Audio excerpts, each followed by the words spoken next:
ஒரே வாரத்தில் தமிழக மீனவர்கள் 22 பேர் கைது. ராமேஸ்வரம் மீனவர்கள் வேலைநிறுத்தம் அறிவிப்பு.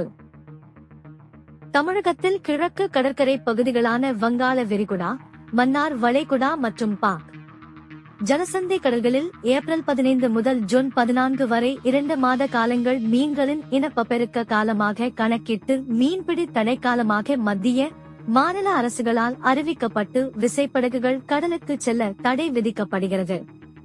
இந்த மீன்பிடி தடைக்காலம் முடிவடைந்து கடந்த ஜூன் 15 தமிழக விசைப்படகு மீனவர்கள் கடலுக்கு சென்று வருகின்றனர். மீன்பிடி தடைக்காலம் முடிந்து ஒரே வாரத்தில் தமிழக மீனவர்கள் 22 பேரை இலங்கை கடற்படையினர் கைது செய்தனர். மீனவர்கள் சிறைப்பிடிப்பை கண்டித்தும் இலங்கையில் உள்ள தமிழக மீனவர்களை தாயகம் திருப்பி அழைத்து வர நடவடிக்கை எடுத்து வர வலியுறுத்தி நாளை முதல் வேலை நிறுத்த போராட்டத்தில் ஈடுபட போவதாக அறிவித்துள்ளனர்.